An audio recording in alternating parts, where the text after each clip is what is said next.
Okay, so today's topic is Boolean logic. कल briefly आपको मैंने इसका इंट्रोडक्शन दिया था। आज इसको और डिटेल में लेके चलते हैं, अंडरस्टैंड करते हैं कि कैसे काम करते हैं बूलियन लॉजिक और क्या होता है उसके अंदर। कल हमने ये बात अंडरस्टैंड की थी कि आपके जो कंप्यूटर्स होते हैं वो जीरोस एंड वंस की फॉर्म में काम कर रहे होते हैं। जीरोस एंड वंस का मतलब है करंट का एक्टिवेट होना या डीएक्टिवेट होना, और उसी लॉजिक को यूज करते हुए फिर आगे फर्दर हम बिल्ड करते हैं अपने लॉजिक्स, बिल्ड करते हैं कुछ मल्टीप्लिकेशंस एंड एडिशंस उसके अंदर परफॉर्म की जाती हैं, और फाइनली हम एक रिजल्ट की तरफ पहुंचते हैं। अब वो रिजल्ट किस तरह से हो सकता है, हमने जो चैप्टर वन में देखी थी, चैप्टर के स्टार्ट में हमने चीजें देखी थी। जो मल्टीप्लिकेशंस हम कर रहे थे, एडिशंस कर रहे थे, सब्ट्रैक्शंस कर रहे थे। मल्टीप्लिकेशंस तो नहीं, एडिशन सब्ट्रैक्शन हम करके देख रहे थे, कन्वर्जंस करके देख रहे थे। हमने देखा था कि आस्की वैल्यूज ये सब रिप्रेजेंट की जा रही होती हैं बूलियन के थ्रू, कुछ ना कुछ हम रिप्रेजेंट कर रहे होते हैं, तो इन सब चीज़ों को हम देख रहे होते हैं। तो अब होता इसमें कुछ यूं है, कल मैंने आपके साथ जिक्र किया था कि there are three gates, three logics that exist within Boolean system. आज हम उनको अंडरस्टैंड करेंगे, कुछ थोड़ी सी डिटेल के साथ देखेंगे, ताकि इन फ्यूचर उसके अंदर क्या कुछ होता है हम उसको भी अंडरस्टैंड कर सकें। पहली चीज ये, बूलियन लॉजिक के अंदर हमारे पास बाइनरी रिस्पॉन्स होता है, आइदर अ यस और अ नो, अ ट्रू और अ फॉल्स, वन और जीरो। हमारे पास ये रिस्पॉन्स होता है बाइनरी सिस्टम के अंदर, बूलियन लॉजिक्स के अंदर। दो साइड्स पे हमारा हमारा आंसर जा सकता है, यस या नो, बाइनरी साइड्स पे हमारे पास आंसर जा सकता है। इसी को आगे लॉजिक्स के साथ बिल्ड इस तरह से किया जाता है। हमारे पास तीन लॉजिक्स आती हैं, एंड, और, एंड नॉट। जो सिंपलेस्ट लाइन में से वो है नॉट।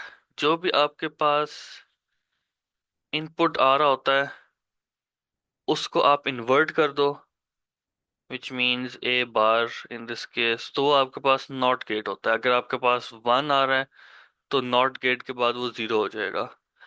अगर वो आपके पास इनपुट जीरो आ रहा है तो नॉट गेट के बाद आपका आंसर वन हो जाएगा। जो भी आपकी वैल्यू इनपुट में आ रही है उसको इन्वर्स कर दिया जाए तो that is a not gate. अब नॉट गेट के अंदर जनरली एक टर्म यूज हो रही होती है। बाकी जो दोनों हमारे पास लॉजिक से गेट्स हैं, एंड और, उनके अंदर दो या दो से ज्यादा यूज होते हैं। अब उनमें किस तरह से काम करता है, और गेट इज एडिशन। आपके पास जो दो इनपुट्स आ रहे होते हैं वो आपस में ऐड अप होते हैं। जिस तरह आपके पास अगर वन एंड जीरो आ रहा है तो आप वन प्लस जीरो करोगे, आपके पास आंसर आया वन। तो आपका जो और गेट आउटपुट है वो है वन। अगर आपके पास जीरो एंड वन आ गया तो वंस अगेन आपका आउटपुट वन ही आएगा। अगर आपके पास जीरो एंड जीरो आया, आपका आउटपुट होगा जीरो।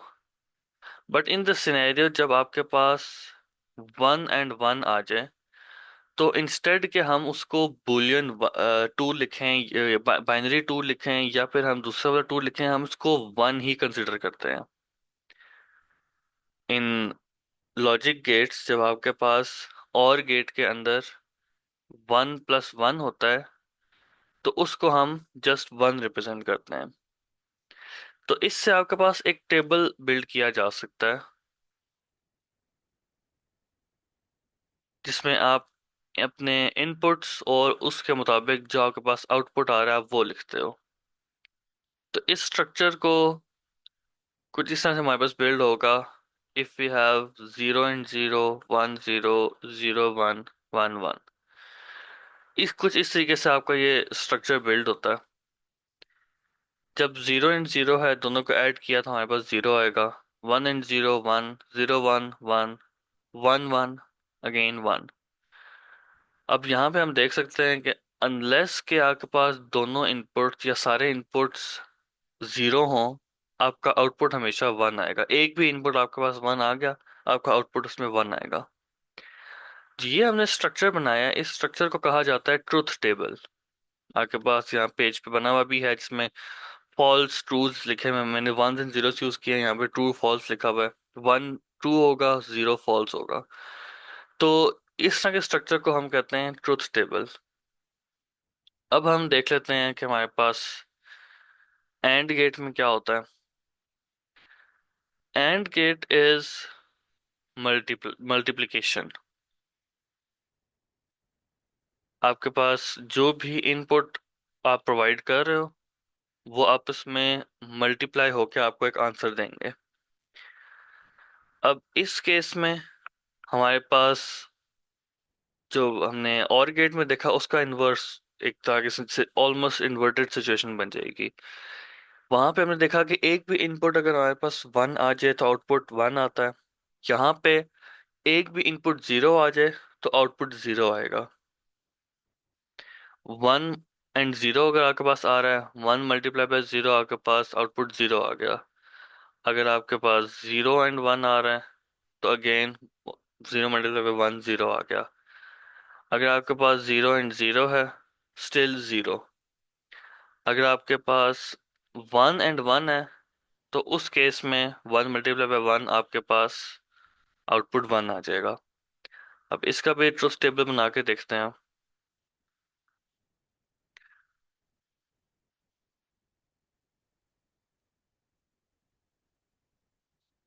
अगेन 0 0 है तो 0 आएगा। 1 0 0, 0 1, अगेन 0 1 1, तो 1। ये हमारे पास अब बन रहा है एंड गेट का ट्रुथ टेबल। नॉट गेट में का जो ट्रुथ टेबल होता है, वो सिंपली जो भी आपके पास इनपुट की वैल्यू आ रही होती है उसको इन्वर्ट कर दिया जाता है।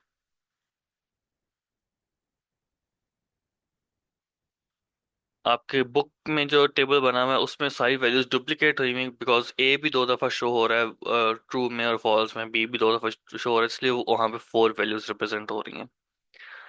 तो इस कुछ इस तरीके से हमारे पास ये 3 गेट्स काम करते हैं।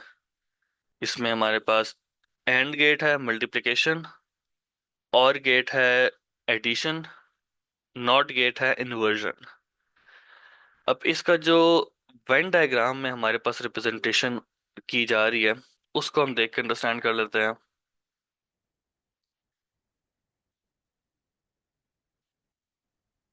अगर आपके पास दो सेट्स मौजूद हैं,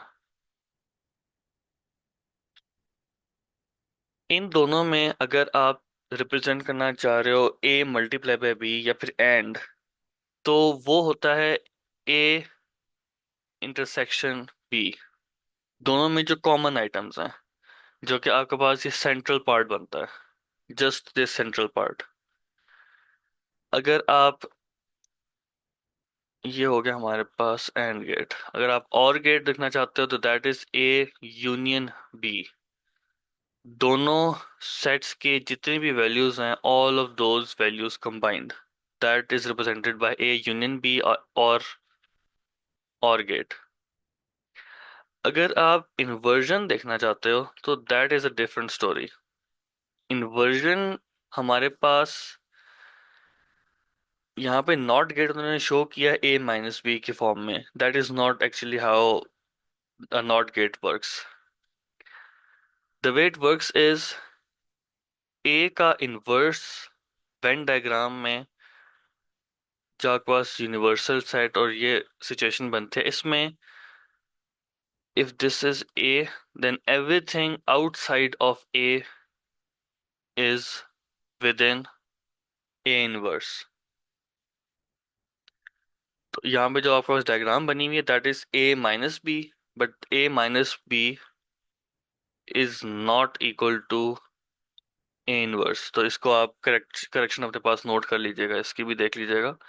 हाँ, इसको इस तरीके से रिप्रेजेंट किया जा सकता है कि अगर आप बी को भी यहाँ पे इन्वॉल्व कर लें and you say B inverse, तो फिर आप कह सकते हो कि all of the universal set and A set is part of B inverse. लेकिन that is a different thing. तो इसकी रिप्रेजेंटेशन यहाँ पे ए इनवर्स की यहाँ पे गलत शो हुई भी है। तो this is basically how a Boolean gate, Boolean value works. इसके बाद अब हमारा जो नेक्स्ट टॉपिक है वो है लॉजिकल रीजनिंग टाइप्स।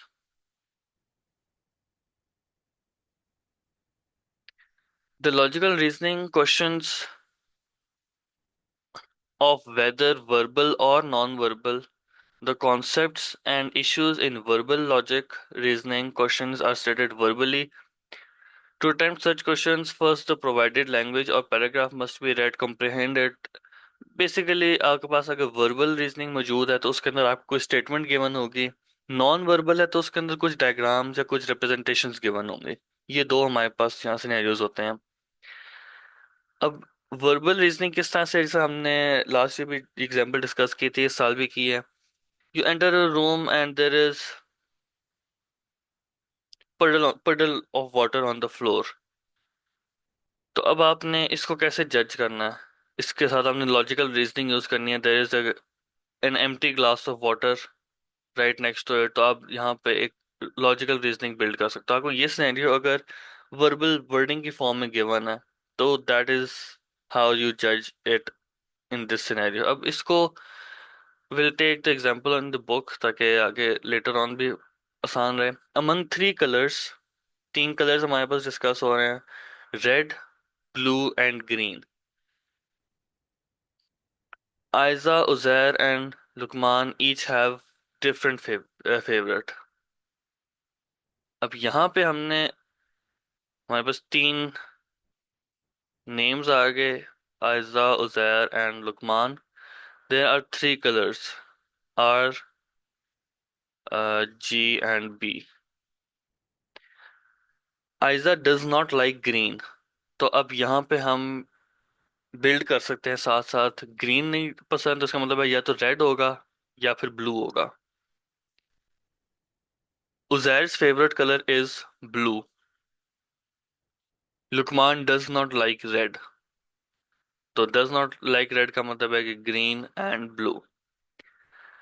अब हमारे पास जो स्टेटमेंट गिवन थी वो ये थी कि each of these persons they have a different favourite colour. इनका आपस में सेम फेवरेट कलर नहीं है। अब बिकॉज उजैर को ब्लू कलर पसंद है तो बाकी दोनों का ब्लू कलर फेवरेट नहीं हो सकता। अगर हम वो ब्लू कलर उनके पास से रिमूव कर दें तो we have the final answer. Aiza likes red colour, Uzair likes blue, Luqman likes green.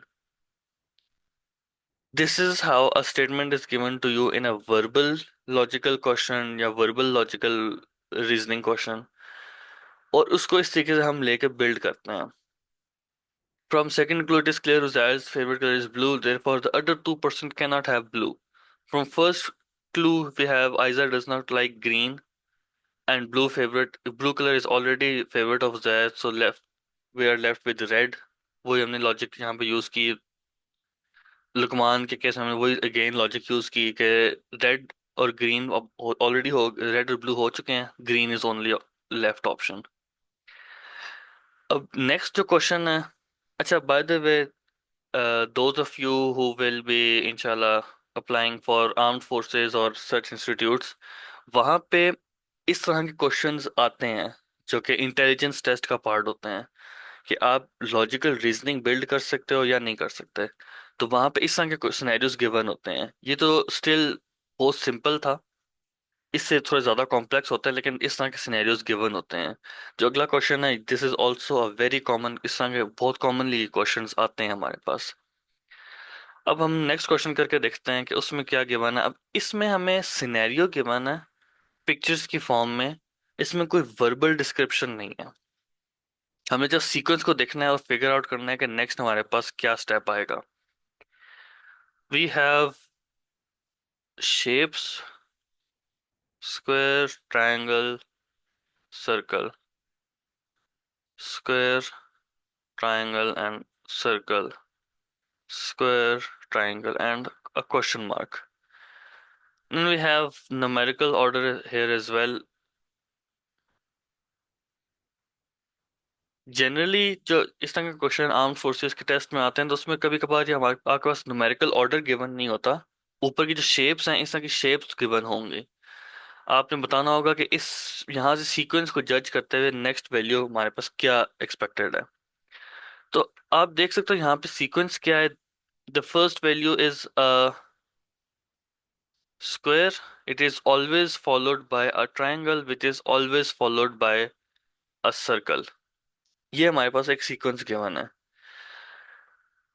पहली तीन वैल्यूज में भी हमें ये सीक्वेंस शो हो रहा है और सेकंड तीन वैल्यूज के अंदर भी हमें ये सीक्वेंस शो हो रहा है। अब थर्ड जो तीन वैल्यूज बनती हैं उसमें आप देख सकते हो हमें स्क्वायर गिवन है, ट्राइंगल गिवन है और ट्राइंगल के बाद वाली वैल्यू मिसिंग है। तो वो we can see, we can use logic कि यहाँ पे हमारे पास सर्कल बनना चाहिए। तो यहाँ पे भी अब आगे जो रीजनिंग एक्सप्लेन की उन्होंने न्यूमेरिकल सीक्वेंस के थ्रू की है। After square in one, triangle in two and circle in three, it repeats with again square in 4, triangle in 5, circle in 6, again square in 7, triangle in 8, so the ninth value is missing। अगर हम sequence देखें it's always square triangle circle, square triangle circle. तो इसके मुताबिक हम देख सकते हैं नेक्स्ट स्टेप हमारे पास सर्कल यहाँ पे आनी चाहिए। तो इस तरह के जो लॉजिकल रीजनिंग वाले क्वेश्चंस होते हैं आपको ऑनलाइन भी इस तरह के बहुत से मिल जाएंगे। बुक्स भी इसके आईक्यू टेस्ट की, इंटेलिजेंस टेस्ट की होती हैं। So do go through such books. ये आपके वैसे भी रीजनिंग और आपकी प्रॉब्लम सॉल्विंग स्किल्स को इम्प्रूव करती हैं। और दूसरा ये कि ये आपके टेस्ट में और जहाँ पे आप अप्लाई करोगे वहाँ पे ये बहुत इंपॉर्टेंट होती हैं।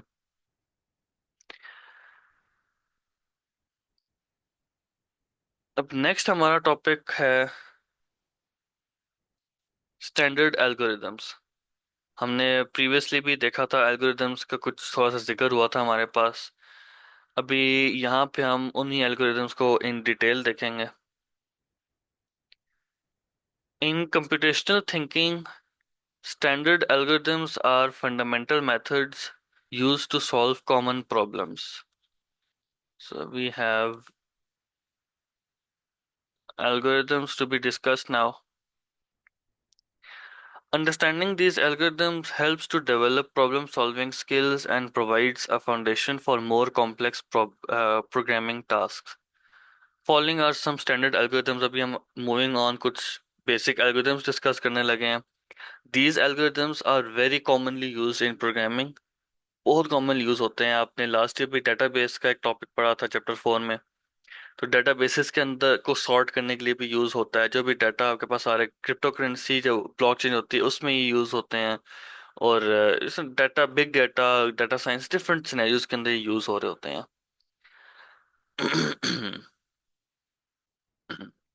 Bubble sort repeatedly. अच्छा, first we have sorting algorithms. Sorting algorithms का काम क्या है? आपके पास जो भी डाटा मौजूद है उस डाटा को असेंडिंग या फिर डिसेंडिंग ऑर्डर में सेट करना, सॉर्ट करना। इन एल्गोरिथम्स को कहते हैं सॉर्टिंग एल्गोरिथम्स। अब सॉर्टिंग में हमारे पास तीन चार फर्दर टाइप्स डिस्कस हो रही हैं। Bubble, selection, merge and insertion.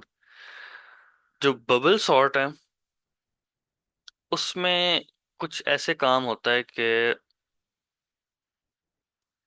3, 4 and 5।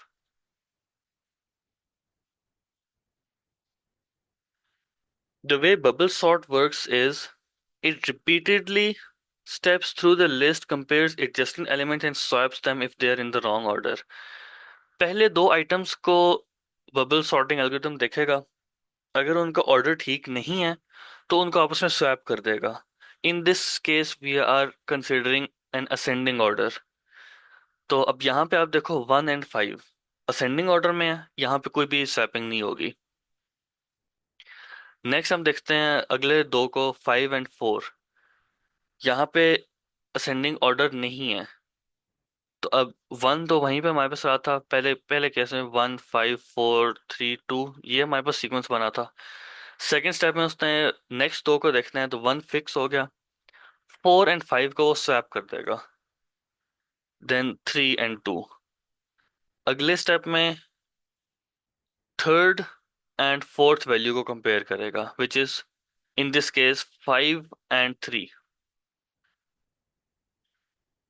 5 and 3 not in ascending order, तो उनको स्वैप कर देगा, 3 एंड 5 कर देगा। अब नेक्स्ट में two remains the same. Next में अब उसने 5 एंड 2 को कंपेयर करना है, 1 4 3। 5 एंड 2 में टू स्मॉलर है, टू पहले आ गया, 5 एंड पे चला गया। अब नेक्स्ट हम एंड ऑफ द लिस्ट पहुंच चुके हैं, तो ये रिपीट होगा, ये वापस शुरू में आएगा, 1 4 ठीक ऑर्डर में है, रिमेन्स द सेम।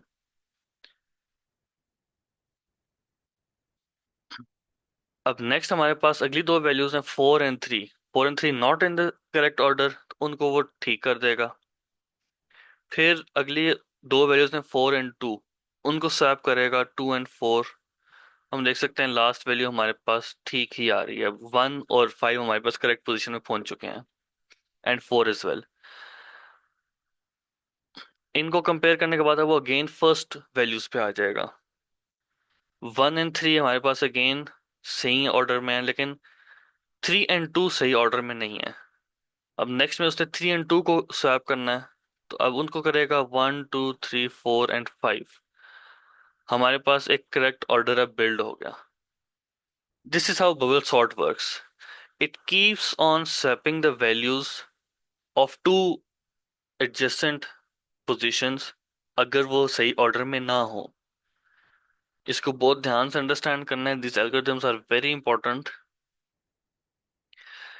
अब इस तरीके से वो हर एक वैल्यू को स्वैप करता जाएगा। पहले उसको 1 एंड 5 मिला, करेक्ट ऑर्डर में है, बेशक के 1 के बाद 5 नहीं आता, लेकिन है स्टिल असेंडिंग ऑर्डर में। 5 and 4 not in ascending order, उसको स्वैप कर दिया। करते करते करते we end it keeps on repeating from the start again, अगर एंड पहुंच गया तो अगेन स्टार्ट से आएगा, until we reach the final proper value, जिसमें फिर आप आपके पास सारी वैल्यूज असेंडिंग ऑर्डर में आ जाएंगे। तो this is how a bubble sort works. अब दूसरा है हमारे पास selection sort. Divides the list into a sorted and an unsorted part and repeatedly selects the smallest or largest element from the unsorted part to move to the sorted part। अब इसमें ये हो रहा होता है, यही सेम एग्जांपल हम लेके चलेंगे। इसको वो डिवाइड कर देगा, दो चीजों में दो लिस्ट बना देगा बेसिकली। एक है हमारे पास ये सॉर्टेड लिस्ट होगी,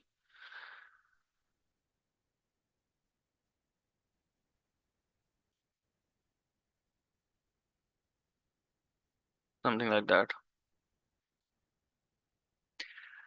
इसके अंदर हमारे पास फाइनल आंसर्स आने हैं। दूसरी हमारे पास अनसॉर्टेड लिस्ट होगी, वो पहली वैल्यू देखेगा, पहली वैल्यू हमारे पास स्मॉलेस्ट है, यहीं पे रिप्रेजेंट हो रही है, वहां पे ले जाएगा। Then it will move through all the remaining values, 5 से 4 3 2, it will find two, two को यहाँ पे सॉर्ट करेगा। देन अगेन 1 5 4 3, 3 यहाँ पे आ जाएगा। देन 4 देन 5, मतलब वो इस लिस्ट को गो थ्रू करता रहेगा अगेन एंड अगेन, उसमें जो स्मॉलेस्ट वैल्यू रिमेनिंग होगी उस वैल्यू को वो ला के इस लिस्ट में डाल देगा।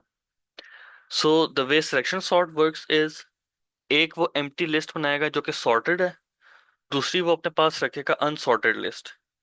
अनसॉर्टेड लिस्ट में से इसको रिप्रेजेंट करके भी देख लेते हैं।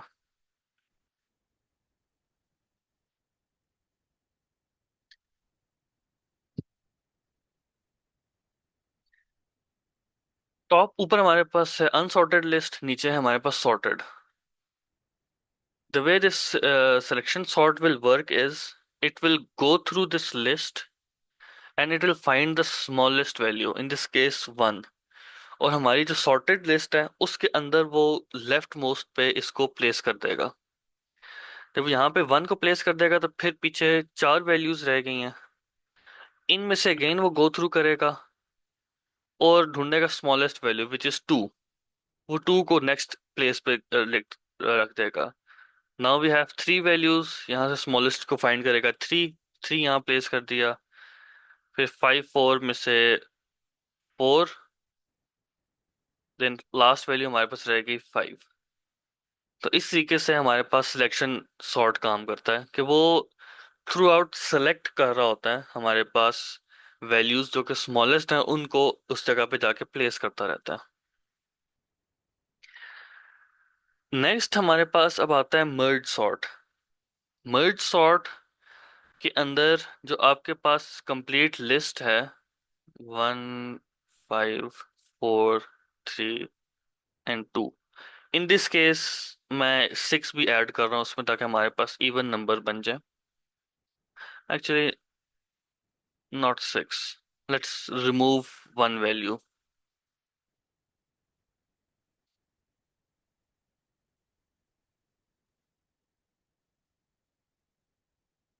इस तरह से कर लेते हैं, one, three and four and two, हमारे पास चार वैल्यूज हैं।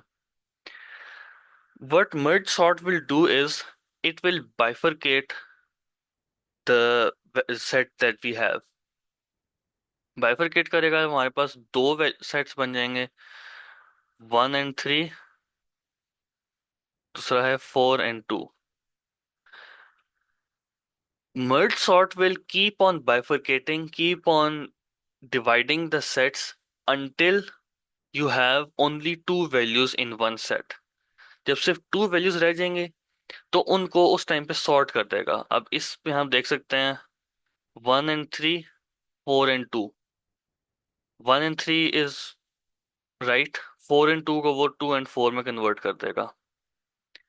अब इनको अगर कंबाइन किया जाए तो स्टिल हमारे पास फाइनल आंसर नहीं बनता।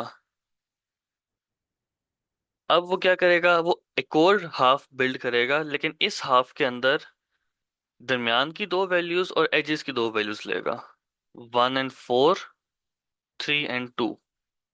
इनको सॉर्ट करेगा। वन फोर हमारे पास सही सीक्वेंस में है, थ्री एंड टू का सीक्वेंस गलत है, टू एंड थ्री कर दिया।